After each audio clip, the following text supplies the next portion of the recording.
Hey, this is David Hayter. You may know me as the screenwriter of films like X-Men, X-Men 2, and Watchmen, but you probably know me best as the voice of Solid Snake from Metal Gear Solid. And you're listening to Hawaii's #1 podcast, the Kasanova Podcast. Kept you waiting, huh?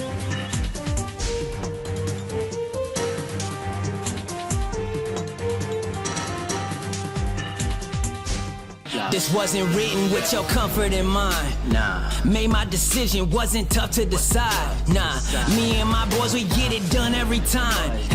Gotta earn it, you can't just jump in the line. You'll get rushed to the side. I top my division, I've been building since I started. In the parking lot, I parked it. I came in while picking targets. My career cannot be tarnished. I'm a champion regardless. Celebrate, but this a different kind of lucha party. We are not alike. I don't want your advice, I don't want your opinions. It's not gonna be different from the ones I told to listen. I've been working on a bigger picture and y'all ain't impressing me. Hey, como se dice, shut your mouth, respect the legacy. Ain't no comparisons, y'all just embarrassments. All of my confidence is rooted in my heritage. Yo, and with Mendoza and Mr. Wow, we showing what this about. Phantom driving, your career is disavowed. What's happening, y'all? And welcome everyone to another episode of Hawaii's #1 podcast for tech, entertainment, and gaming, the Kasanova Podcast. I'm your host, Mekel Kasanova, and I have a very, very special guest today. The one, the only, the phenomenal Celia Bee. How you doing, Celia? I'm doing great. Thanks for having me on.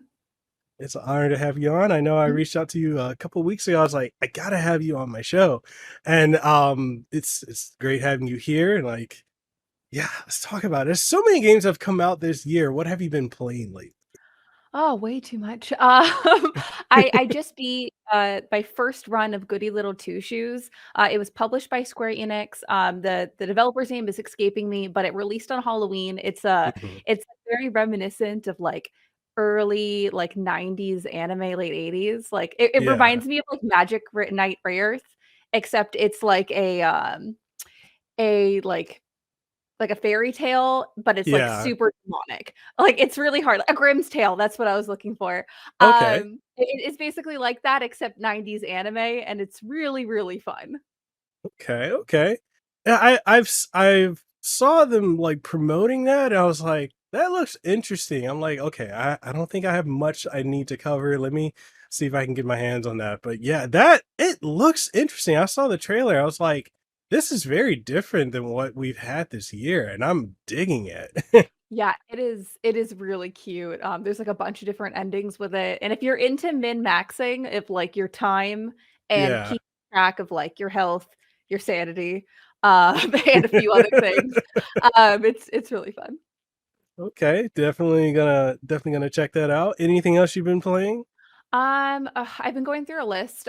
So I PlayStation got me, and I subscribed to PlayStation Plus's premium, whatever the higher tier is. And Yeah, so basically what I'm doing, okay, I'm gonna go on a side tangent. It'll go come back. for it. Go for it. Go Okay, for so it. when you go to a buffet and it's a little bit pricier than you'd wanted to pay, so you make a deal Yeah, with yourself that you have to eat enough where they're losing money, yeah, and where it's really, really worth it. Not just worth yeah, it, really, really.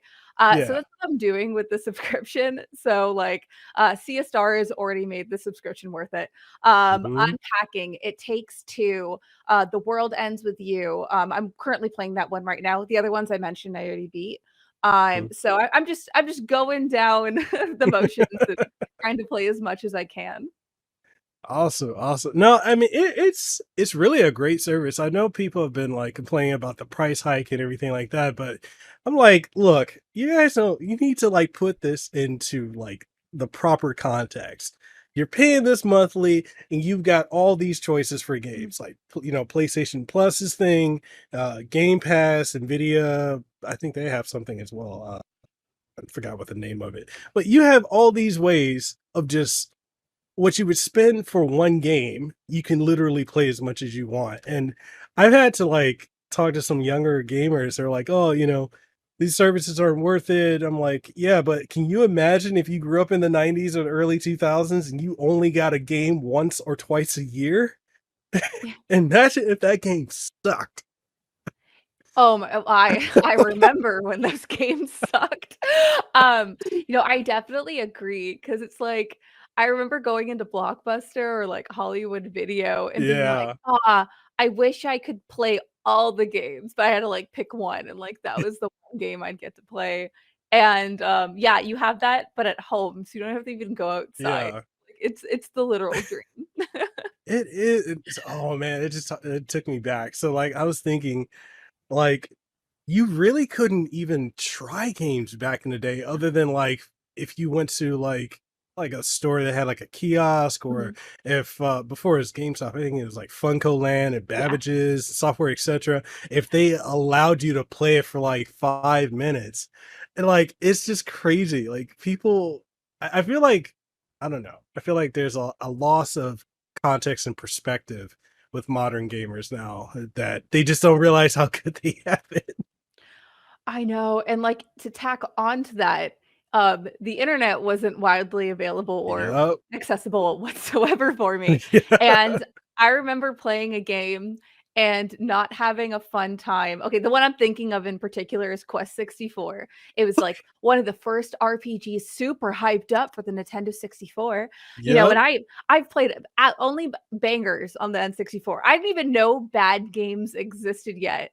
And I remember playing Quest 64. I rented it from Blockbuster. I was so excited. And I had a bad time. And I thought it was my fault because I couldn't look up a review. There were no reviews. Like the No. magazine ad said it was fantastic, and I believed them. So I don't know. There's so many things that like modern gamers like they don't really think about, but like No. there's so much like there's so many perks. There are, I remember, yeah, because the marketing for Quest 64 was super hyped. I Yeah. remember I rented that from Blockbuster, and I was like, "Does this like this has to get better, or is this me?" And like I rented it twice in a row. It was just awful. It was awful. I kept running it until I beat it, and I didn't have the little safe pack, so I would keep my Nintendo on, and, so that's my life and my trauma. Happy Friday. I know, right? I mean, Mhm. that's also another thing too. Like, this generation probably doesn't understand like what we had to go with. We had passwords for the longest, and then it's like, oh, now you need a memory card, and it's like you didn't. So many games that like required the memory card, especially on the 64 back in the day. It was traumatizing. I remember having, I think it was Mystical Ninja, and I would get so far into that game, and then like my brother would like I would go in another room, my brother would come in and he just like cut it off and put in I think it was No Mercy, not No Mercy, WCW NWO Revenge to play with his Mhm. friends. I was broken. I'm like, yo, it took me 6 hours to get to the part where I got his like Super Saiyan like mode. Like, okay, okay. That's how it is. But yes, the growing pains of older gamers, people. So, seeing as like, growing up with gaming and all the different generations that we've seen along the way, like, what is your favorite era or generation of gaming and gaming consoles? Oh, man, that's tough. Cause like, I'm an N64 kid, Hmm. so I wanna be like, Nintendo 64, because that's where all my favorite games are. But I feel like it's hard because, Hmm. like, PlayStation 2 era, I felt was such a renaissance of anything and everything got a game. Yes. Anything. Yes. Yes. And I feel like that was such like, that time period, like, and I'm considering kinda GameCube around the same time as well, and, like, Yeah. it was such a renaissance of hardware development, pushing the limitations for graphics and what things could handle. I remember looking Yeah. at Final Fantasy and being like, "Wow, they look like real people." I Don't go know, back right? and look at it. Don't go look back at it. But I remember, like, looking at them and being like, "Wow," and, like, everything was just so innovative and at the Yeah. same time, sometimes crappy, and it was a crapshoot, and Yes. it was really fun. I don't know, it just that really hooked me as a kid. But I do love N64 and I do love Game Boy Color era. So those are my 3. Those I'm picking. Okay, so did you see that post on Twitter, at whatever they want to call themselves, But like, did you see a post where the person was like saying how Ocarina of Time was awful? It wasn't great back in the day, and it's not great now. It's hard to go back to. Like, I think it was like a couple of days ago, and it was like circulating, and it's really amazing to me when I see posts like that because I feel like you had to have been there to Yeah. understand. Like, Ocarina of Time, that was monumental. Yeah. Monumental. And like when I see people like acting like it was nothing, I'm like, what are you talking about? Because they're spoiled. No, it's because yeah, I remember because like first off, in context, people that followed Legend of Zelda since the NES, like that was the first time we were seeing Link in 3D. Hmm. And the world like really, really came alive. And like Hmm. I love the sprites, but like seeing that into like polygons must have been mind blowing. And like, I don't know, like for me, like Ocarina of Time was my first Zelda game, like ever. And then I went back and played everything else. Same And here. Same here. yeah, like, and it's kind of those things where like I remember discovering the world as a kid, as Link was. And I felt like that was such a unique experience because I didn't understand what Legend of Zelda was. It was just a video game and it was time to play it. And like as you're in Kokiri Forest and you're kind of adventuring around and then like the world gets bigger and then you go into a dungeon, you're like, oh, what is it? Well, you're killing the Deku Tree. Whoops, sorry, bud. But then like you go outside the forest and there's a giant field and then there's a castle and there's day and night and like just things keep on getting thrown at you like Yeah. that Link isn't aware of either. So I don't know, to have that genuine experience while playing it is something truly magical. And who said that? I'm going to fight them. It's gonna like crack my knuckles. Like seriously, like I feel like people like literally, I don't think before that game we had something that literally had a day night cycle. Like to that extent where it felt, well, I know in context of back then it felt very dynamic, Yeah, right? But like, and then incorporating music into the gameplay with the ocarina like that had never really been done in that way. And the innovations that, Miyamoto and Nintendo had done with Ocarina of Time set the groundwork for everything, even to this day. yeah, It set the groundwork, so it's just interesting. And I don't know. I feel like it's a lot of history revisionism because it's the same people that say, "Oh, when Final Fantasy 9 came out, everyone loved it." I'm like, no, no, no, it's so no. funny. It's like people saying, "Oh, people love Wind Waker when that came out." They No, were so mad. Like they were so mad at Wind Waker, and then they loved Wind Waker, and then they yeah, shat on Twilight Princess. princess, yeah. I know. Which okay, I believe historically, if we had switched up the releases of those Mhm. games, their reception initially would have both been fantastic. Yes, Because Twilight yes. Princess is what we expected after Majora's Mask, and then Mhm. Wind Waker was a nice break from that. Both excellent games. I like edgy Link and I like cartoon Link. I think they're fun. What a funny era to have those, It like, games. I know, right?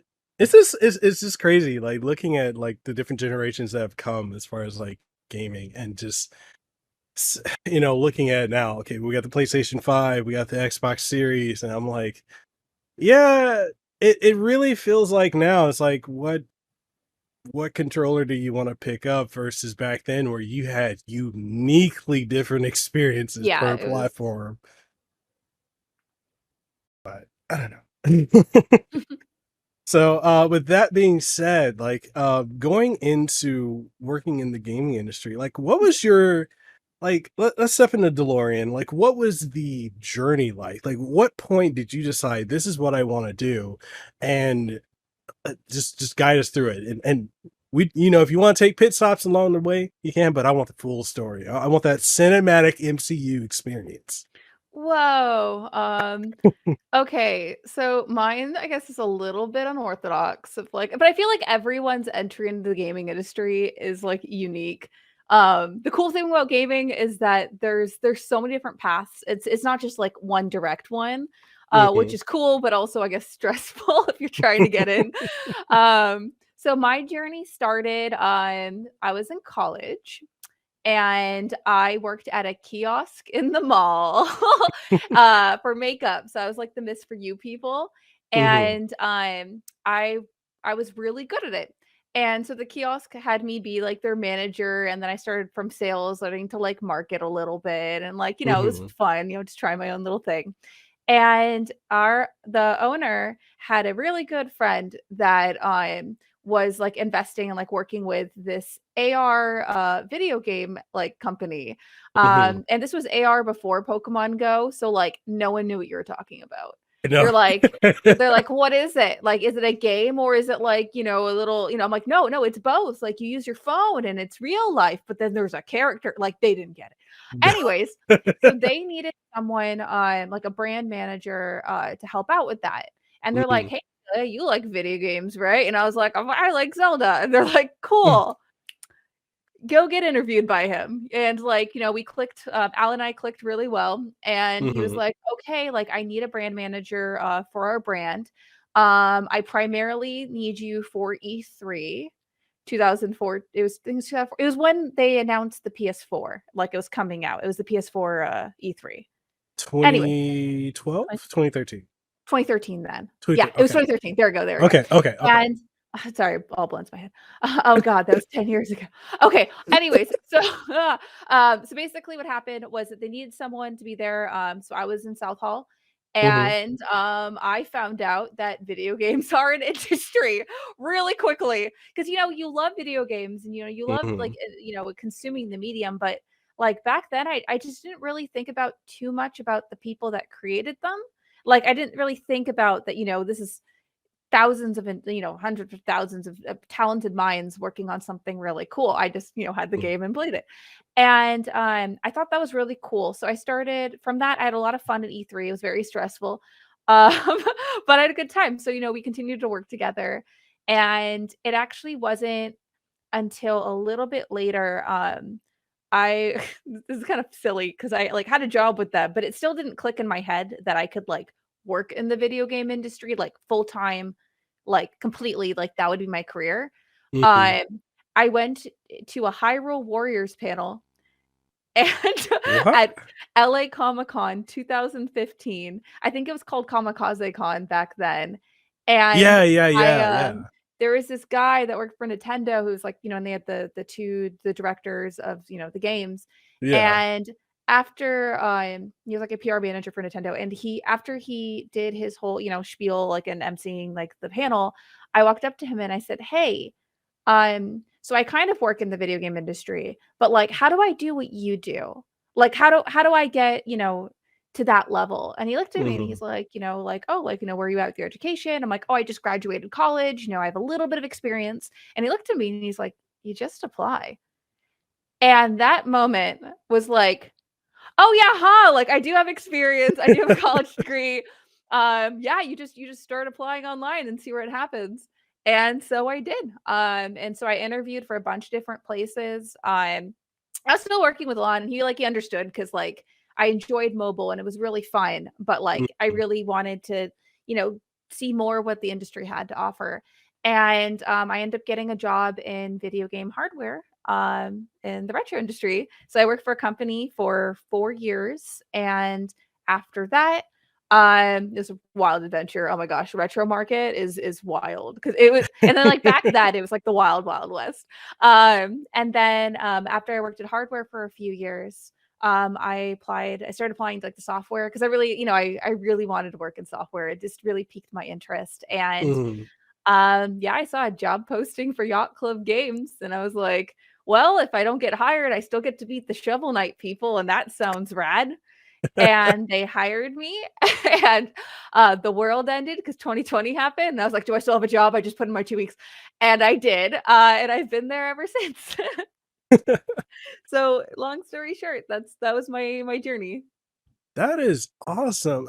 But okay, so adding further context, Mhm. for those who may not understand, for us growing up, literally, like Celia said, like the idea of people who made the games it wasn't talked about. It wasn't even in gaming magazines, like, you'd have little blurbs here and there, but it was never yeah, people, we had magazines, we weren't on, like, Reddit threads and YouTube videos, that wasn't really a thing back then, but it was, like, very different, and I remember wanting to know, like, "Oh, how do I write game reviews? How do I get into this? How do I do that?" There was no clear-cut path. It's not like it is now where you can literally go and apply. Like, before, it's very much I kinda apply because I have a lot of family that wrestles in, like, WWE and AEW and Mhm. such, so I use the wrestling term of, like, they kept the business close to their chest, like, when you're in it, you're in it. It's not really widely known how to get it. Now it is Yeah. very easily, but, like, back then it wasn't. And so, like, hearing your journey through it, I'm like, "Okay, yeah, that's about on brand right there, because it literally wasn't that easy back then." No, it wasn't, and, like, it was kinda one of those things where, like, I was in it, I was in mobile gaming, but, like, it's so wild how, like, the umbrella of gaming, like, back Mhm. then, mobile wasn't really considered, like, a pillar of it, even though it Yeah. literally is, like, Yeah. the mobile gaming market's one of the largest, most profitable industries, but, like, I worked in gaming, and my brain was like, how do I get into gaming still? Like, it was that, like, held close to your chest. I worked at E3, and I still Mhm. didn't think I was a part of it. It's just wild. But yeah, no, I'm really glad that, like, a lot of things are more accessible now, and there's more information readily available, and you can literally tweet at someone or X at someone. Yeah. I don't know. But, like, and then, they'll respond to you, and, like, have that at your fingertips, like, from thinking back to my youth, that didn't happen back then. You wrote in a letter, and then maybe they responded, but they usually didn't. No, it really is, and, like, events like, E3, Summer Games Fest, I feel like people who have never had the chance to go to it, and they purely watch it on YouTube or Twitch, you really don't understand what those events were like. Like, my first E3 was 2018 and 2019? That was the first one. I got invited there by PDP, Mhm. and, yeah, from watching it to being there, worlds apart from each other. And, like, I asked them, I was like, "Oh, yeah, like, what should I expect?" They're like, "Oh, you're gonna do a lot of walking, so, you wear some casual business shoes." Yeah, yeah, yeah. I should have wore sneakers. Yeah, you can tell, when it's someone's first E3, if they're not wearing sneakers. That's, like, the go-to, like, "Oh, you're new here." Like, My I was in condolences. I know I was in pain for, like, 2 weeks. I'm like, "Yeah, I've never had so much," because you don't really realize how far you're walking, how much you're walking, and, like, getting from one side of the building to the other, it's not that close. It's so but no, I hope we get, like I know we have Summer Games Fest, and, I got to go to the event for, Final Fantasy 16 in LA. That was okay. It was cool. Mhm. I just I don't know, like, I want another E3, like, experience, and I don't know if we're ever gonna get that again. I I hope so. believe we will all forget that we hate E3, and it will rise again like a phoenix within 10 years. 'Cause, like, for a while, E3, I don't remember what year, but, like, it did die for a tiny bit, Yeah, and then it, like, arised. So I believe again, yeah. it will come to maybe, I don't know. I love E3, it used to be my most stressful time of year because it's like, marketing, that is, like, the focal point of where your announcements are for the, like, coming years. Mhm. And, yeah, like, I feel like there's such a vacuum, and it's cool that we have Jeff that's, putting together also with Day of the Devs, which is, really fantastic to have Mhm. that where we can take our like, have our conjoined announcements, but I don't know, I miss having it just being in, like, 1 week, and, like, we're all just screaming into the void, and I don't know, being together as a gaming community. So, how would you say, like, if someone wanted to, get into, like, similar field as you within marketing, would you recommend them have a marketing degree with experience, or is experience and you can learn on the job? Like, how would you So say? so for marketing, well, actually, I feel like in the video game industry in general, it's what you can do, Mhm. not so much what your education is. I majored in theater. So it's kind Y- of one of those things. Really? Yeah.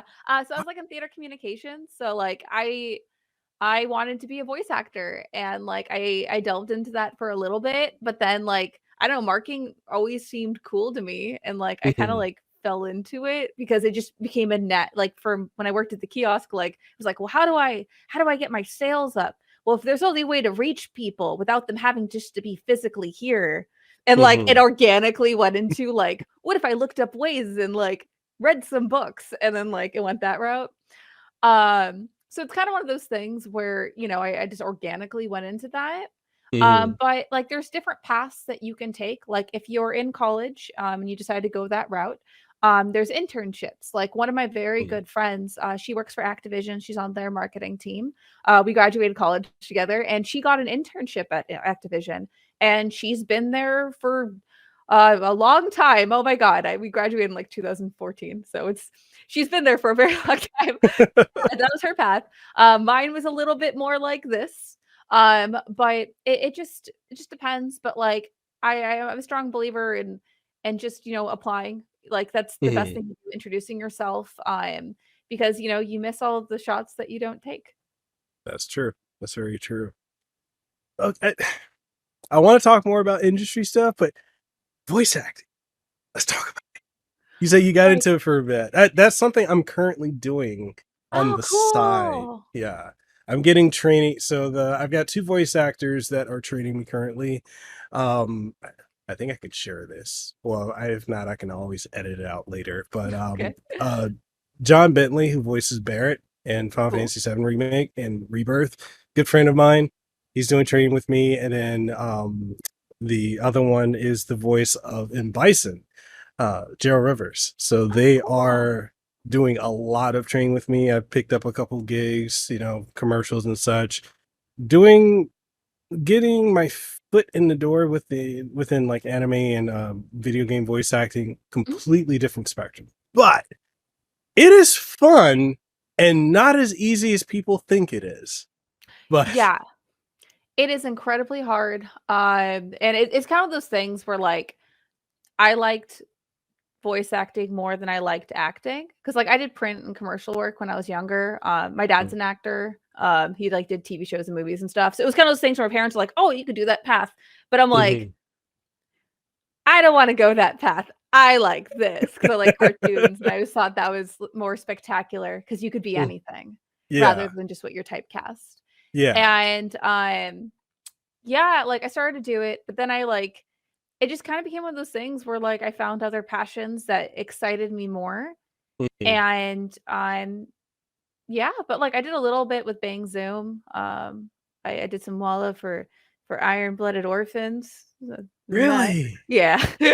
But that was like years Whoa. ago and a couple other things, but like it was fun. It was a good time while it lasted. But I don't know, marketing excites me. Like I that spark and that like, that feeling you get of like where you're just excited to do it every single day. Yeah. Which is dangerous for a workaholic like me, but it's fun.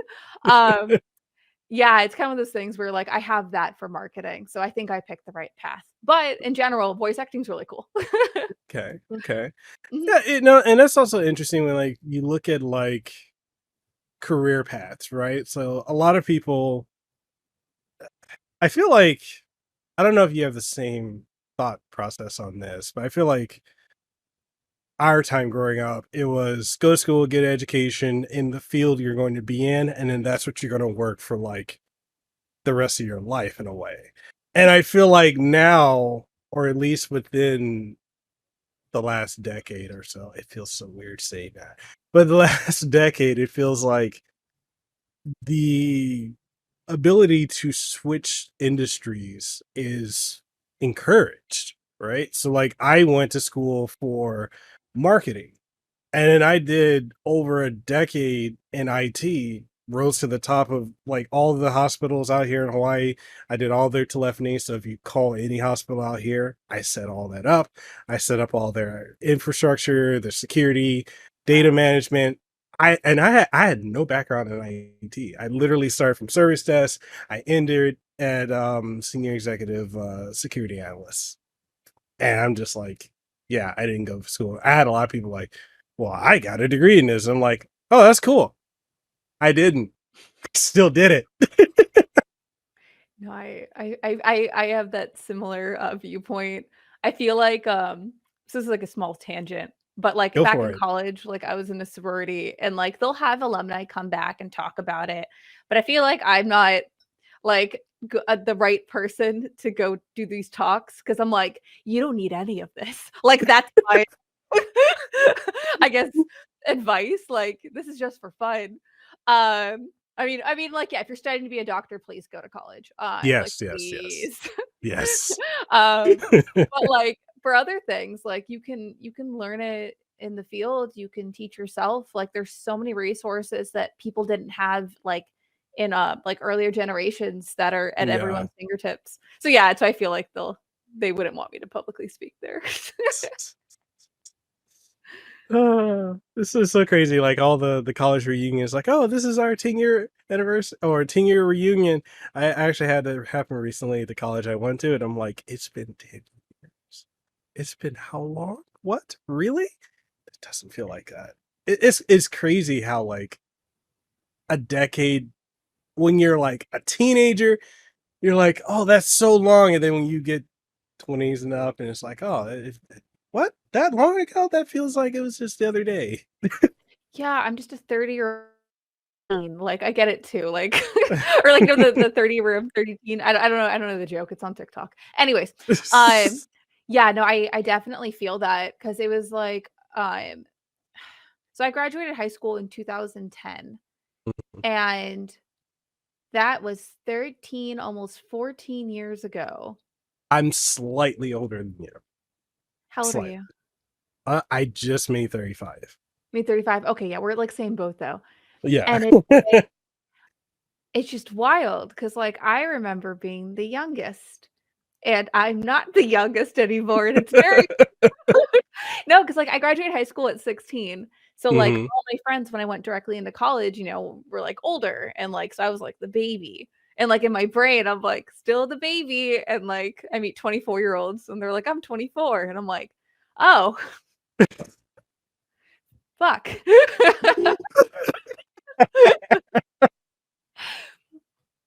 No, okay, so that's crazy. So I was the same age when I graduated high school. That's Mhm. crazy. And it's a lot of people think like, oh, you have to wait till you're 18. I'm like, no, you can test out early. Or if you took enough electives, like just Or you go ahead can and did you know you can go in early if you went into private school? I did. I was right? 4 in 1st grade, and it's great when you're smart, but social skills, like, really Yes. quickly. Like, all my Yes. friends liked boys, and I was like, "Let's play in the mud." Like, let's It's a real cool time, had a great time in school. Oh man. So was going to college like a bit of a shocker for you? Like for me, it was such a shift from high school, Yeah. especially dealing with like because I was so young. I think I was so I took a year off and then I think I was like six, 16 and a half, 17 when I started. Mhm. No, 17, no, 17 roughly. And like the people in the classes I was going to, they were like mid 20s or early 20s and like the level of like relatability just wasn't there and I'm like, "Oh, okay. I'll be quiet." Yeah, it definitely took an like, it was a huge adjustment for me, and, like, I don't know, like, I found fellow nerds and, like, I don't it worked out. It but yeah, no, it was a lot of, um, yeah, adjustments. I remember I brought my N64 to, like, my dorm room, and I was, like, all shocked that, like, everyone else didn't bring their video games. Like, "You didn't bring your Game Boy? Why not?" It's because everyone had, like, PS3s at that time or, like, whatever. Mhm. I'm like, "What? Why not Game Boy?" Good Uh, time. So how do you feel like I guess going back to like talking, gaming, because I know we Uh-huh. could completely stay in this nostalgia trip, which is it's refreshing. I rarely get to talk to people about Mhm. like that and having similar experiences. But like, what do you think of this current kick that we've been in? I want to say like the last 10, 15 years of like retro games and indie and double A publishers and developers that have just been, well, double A, indie and double A developers that have just Mhm. been killing it. Of course, Yacht Club Games, you're with like Shovel Knight, just absolutely a banger. Yeah, Cyber Shadow, one of the best games I've ever played. And the crazy thing about Cyber Shadow is that story in that game is so deep. Same thing with Shovel Knight. Shovel Knight actually has a pretty deep story. And like it's not just cute pixel art. Like, no, these have really, and you can tell the passion that went into make look. Let me get off this soapbox. But look, I'm just saying, there's a lot of passion that's been going on in gaming that I really feel like the indie and double A developers are outdoing a lot of the triple A developers in a lot of ways. Don't cancel me for that. Yeah, I definitely agree. And that's not just me saying that because A, that's my bankroll, but it really is because I believe that indie is where innovation happens. Mhm. Video games in general, it's cool. I love that everyone like enjoys video games, and I say that like mobile, AAA, indie, anything. A lot of people game, Mhm. and but I feel like a lot of the AAA scene, though it's fun, I play them too. Um, it's become, like a major motion picture. There's a Yeah. bottom line. You can't really take the risks that you could in like the PS2 anything goes era. Yeah. And because of that, it can suffer. The art of the game can suffer. And don't Mhm. get me wrong, like there is a lot of really artistic, beautiful Last of Us games.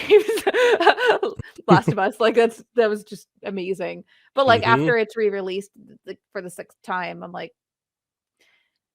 yeah.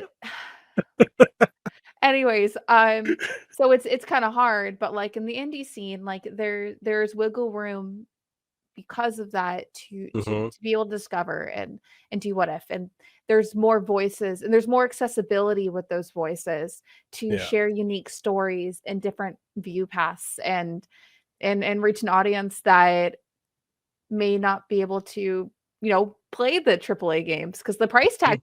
$70 now. Jesus Christ, we're I getting into know. like the Hey You Pikachu era of game. Hey You Pikachu, when it first released, side note, was $80, and I looked at it. I was like, I really want this, Dad. My dad was like, no. And then I bought it at a garage sale for $5, and I was like, "Ha!" Like I got it. Anyways, back to this. So, yeah, people who wouldn't be able to afford that. Um, so I think it opens up to a lot of different avenues. Yeah. Also indie rocks, like you don't have to make like a mega 120-hour game. Like you can make a 5-hour game and emotionally impact me way better than the 120-hour one would do. Yeah. And it's the being able to like literally innovate. They can take a formula, say, classic side scrolling or classic Castlevania or Metroidvania, and just expand on that in ways that the people who created it aren't willing to take that risk anymore. Mhm. And we're seeing so like I look at Shovel Knight, and again, I'm not just saying that because you work for Yacht Club Games, but like that's one of my absolute favorite games out there. And if you haven't picked up Treasure Trove, what are you doing? Go get it. Like literally, each character you play as in Shovel Knight is fundamentally different from the last. And it's like the mechanics are different. It feels like you're playing multiple games within one singular game. Mhm. And, I look at games like Cyber Shadow. The reason I love that, love Ninja Gaiden, love Shinobi, love Ninja 5 people who didn't have a Game Boy Advance. And if you bought that game and you sold it, you probably hate yourself right now because that's one of the rarest games out there. Shit. Yes. But like if you love ninja games from back in the day, that gave you everything you wanted with room to explore, hidden paths, upgradable. Like it gave you the Metroidvania without the full-on Metroidvania effect that's become routine. And Mhm. it's just I love that I get so much enjoyment out of like indie games and double A games, like just the passion is there. And literally, like you said, when I play a triple A game, it's cool. They look amazing. They look, as of right now in 2023, realistic, which they probably won't in a couple of years, but like it's great until it's like, been there, done that, or they're playing it safe. And they have to. It's a multi-billion dollar industry. Yeah. They literally cannot do what they used to do with the PlayStation 2 era, or even going further back with the PlayStation 1. They can't do that anymore. But what they can't do, indie devs can and succeed in that. Mhm. So yeah, that's my tangent. So, little fun fact about Cyber Shadow. So the composer for that game, his name is Enrique Martin, Mhm. and he is a composer by night, lawyer by day. He's a Are you lawyer. serious? Yeah, I'm like, where do you find the time for all that musical genius? No, he's great. Oh my Just had to goodness. bring that up. Oh my And like god. also, Arne is an amazing developer. Like he was so fun to work with. So okay, I'm gonna ask this. I know you can't answer it, but are we gonna get a Cyber Shadow 2 or Shovel Knight 2? Okay, so answering questions, this is two separate questions. I want a Cyber Shadow too so badly. The thing is with Arne, he's had some things go on. I don't know if that's public knowledge or not, so I'm gonna keep it private for him. Okay. Has had some stuff going on.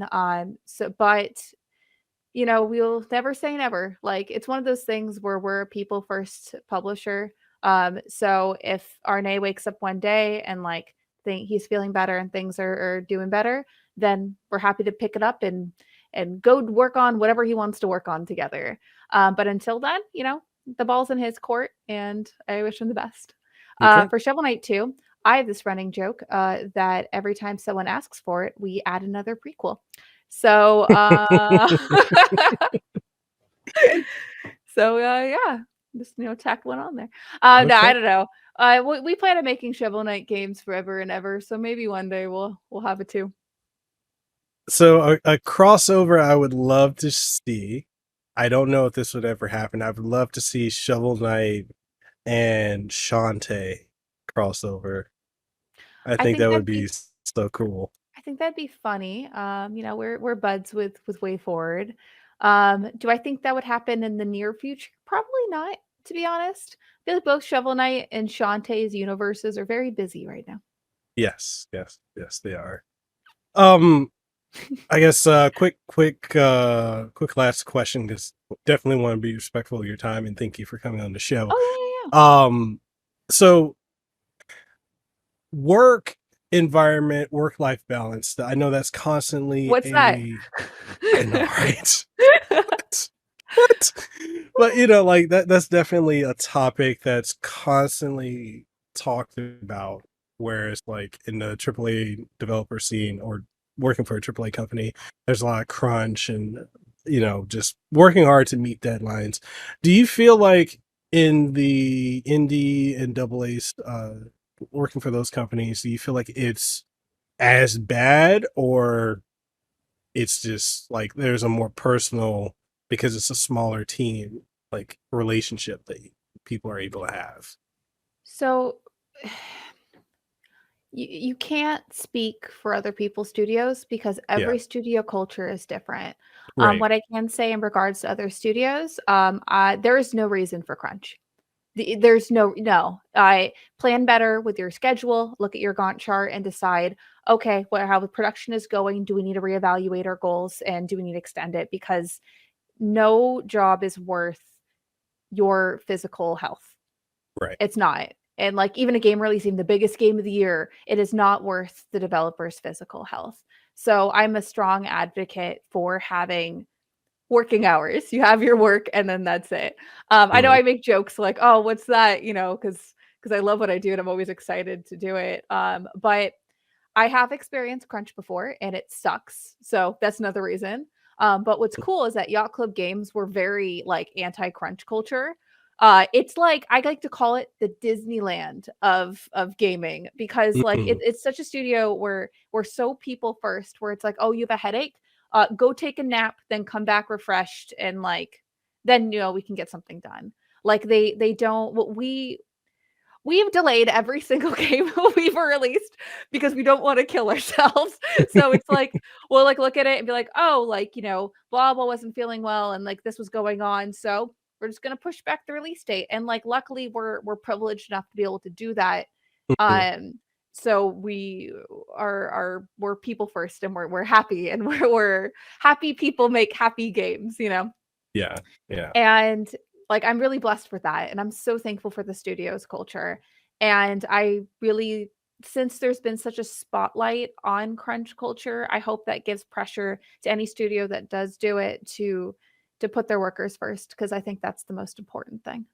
yeah, yeah. And one of the things like when I see games get delayed, like I know before I started working in this field of content creating and gaming, I didn't really understand. Like I was like, oh man, this game got delayed. That's awful. Blah blah. I get really angry now that I know devs and I know people in PR and I've worked with a lot of them. I'm like, there's a reason for it.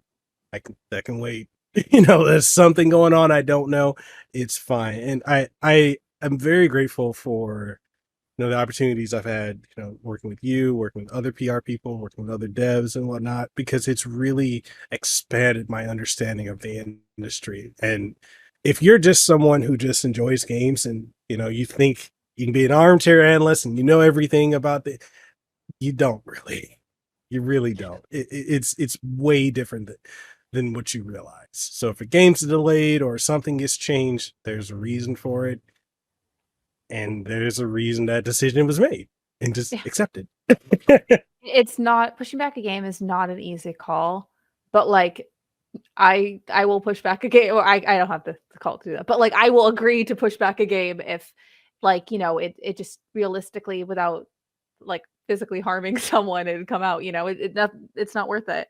And yeah, there's a billion things. It could literally be like physical launch date, like that whole thing of getting the physicals out. It could be Mhm. lot check. It could be development process, new directions, something not agreeing with the I don't know, like the voice actor studio. There could be literally anything and everything. So Mhm. yeah, be kind to developers and be nicer on Twitter and YouTube. So two quick final questions for you. Yeah. So one, the shift we're seeing in gaming towards, well, I guess all media technically, towards digital versus physical. Um, do you feel like that's a positive or a negative? Okay. So this is two parts. I think that the physical media is very important, Mm. not just for, collecting, but the preservation of video games as an art. There are Yeah. so many games that are lost to time. And it's important to have that physical, when the store shuts down, then you lose that game. What if there's not another port? Studios get Mhm. dissolved all the time. Look at the Embracer Group's whole everything that's going on with that. Like it's so many studios are gone now and they were here like a year ago. So Yep. it's kind of one of those things where you don't know where the future is. So being able to have a physical is a translatable medium. And like, they shut down what like the PS3 store, the eShop for the Wii U and the 3DS. Yep. There's so many games that could be lost.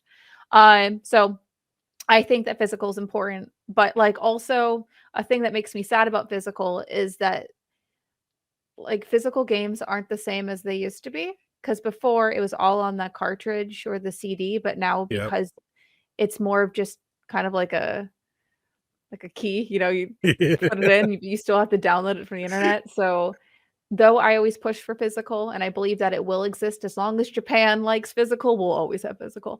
Mhm. But or just not as widely anymore. But it just makes me sad that it isn't as all encompassing as it used to be. Yeah. Yeah. Yeah. It's I miss the days we can just put the CD in or put the cartridge in, and that's it. Yep. The game, that's our entire game.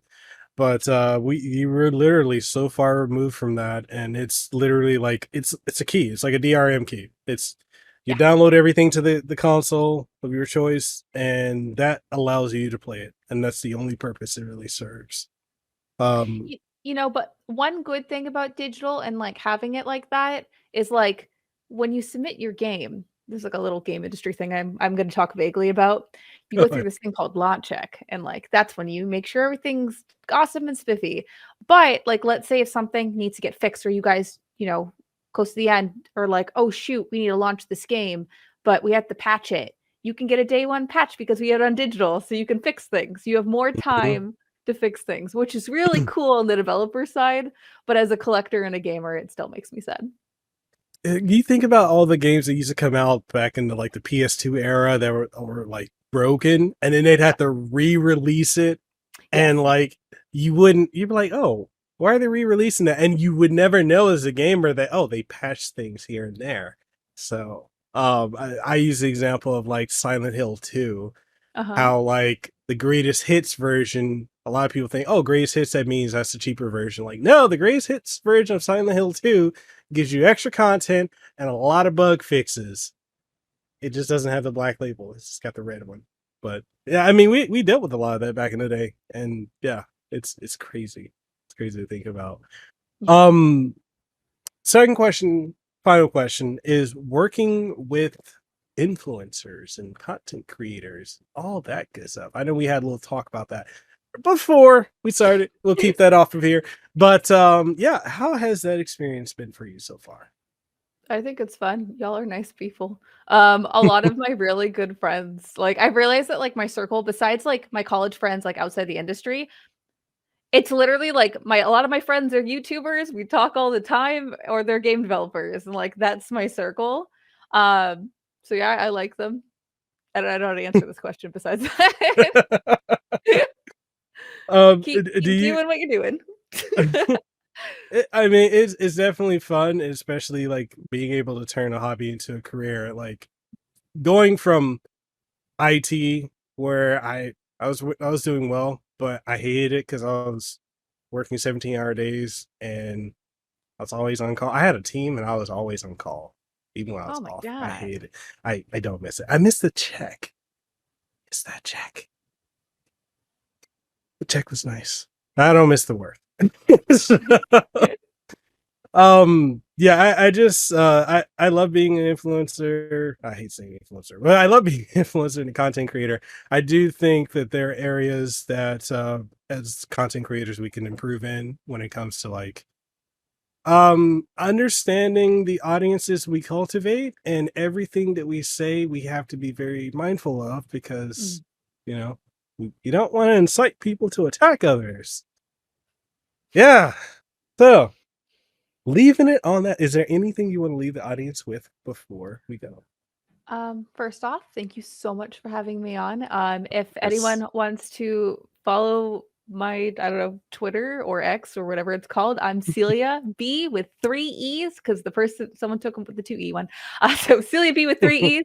I also use Instagram. I post occasionally talking about retro gaming on there, and I'm at Kosher Gamer on that. And if you want to follow any of my work endeavors, we're at Yacht Club Games on literally everything. Yeah, brain consistency is awesome. So yeah, we're on Twitter or X, or whatever you want to call it. We're on Instagram. We're on TikTok. We have a Discord. It's cool. Go check out our stuff. And then also some of the games. I didn't talk about our games, but the games that we are working on is we have Pocket Dungeons DLC 2 currently in early preview. If you own the game, you can check out the early preview on Steam right now. There's mod support. It's really cool. And the developers put my cat in the game. So go check that out. We're Oh. also working on, we teased it, but we're working on DLC 2 for Shovel Knight Dig, which is our roguelike platformer, which is a prequel for Shovel of Hope. Go check it out. And yeah, Mina the Hollower is our newest IP. It is like a visually like a Link's Awakening, but plays more like a top-down Castlevania mixed with Bloodborne. It's awesome. It's a love letter to the Game Boy Color. That's currently in development right now. So for more information, go check out our website and wish listed on Steam. Okay, that's it. Okay. It's like all my spiel. I'm going to leave links to everything. So if you guys want to follow Celia, or if you want to follow Yacht Club Games, or just generally everything is going to be in the description for the podcast, as well as the YouTube version of this. And also, I lied. I have one final question for you because I'm famous for this. Did you have fun? Yeah. Thanks for having me on. Awesome. Yeah, we definitely have to do this again. It was an honor having you on. I've been meaning to for years to reach out and ask you. But I don't know. I was like, most of my PR friends are like, nah, I can't really come on a podcast. I was like, I'm not too sure. And I saw you'd done one before. I was like, oh, snap. Why not? Yeah, I've done a lot. Like, so I'm always happy to come on. Like, it's fun. Okay. We'll definitely make that happen. And with that being said, that's another episode of the Kasanova podcast, people. You can catch us on every major podcasting platform. We just recently got on Amazon Music, so you can catch us there. Spotify, TuneIn Radio, iHeartRadio, Pandora. We're actually sponsored by Spotify, so that's, happy about that. And then video versions, you can find the video version of the podcast on Spotify, since they're the only podcasting platform doing video podcasts, and also on YouTube. Utah. I can't talk right now. YouTube.com/ @Mekel Kasanova. I don't know why we have the ad, but okay, I get it. But anyways, with that being said, we'll catch you guys on the next one. Go play some video games, play some retro games, and happy gaming. We'll catch you guys on the next one. Peace. All for your time for listening to this episode of the Kasanova podcast, and one podcast in Hawaii.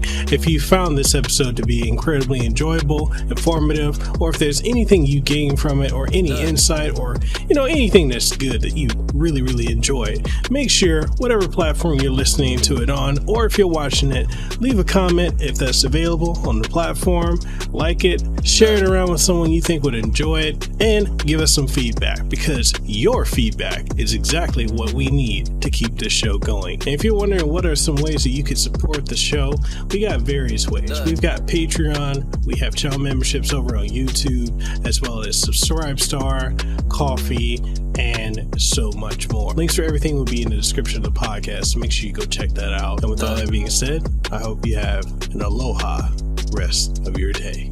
Let them know that I'm next level. I'm a whole new kind of guy. Yeah.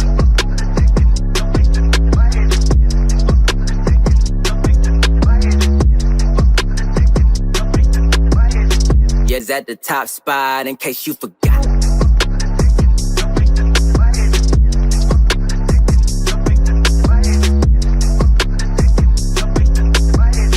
We the ones that got the block hot, bullet got the shot.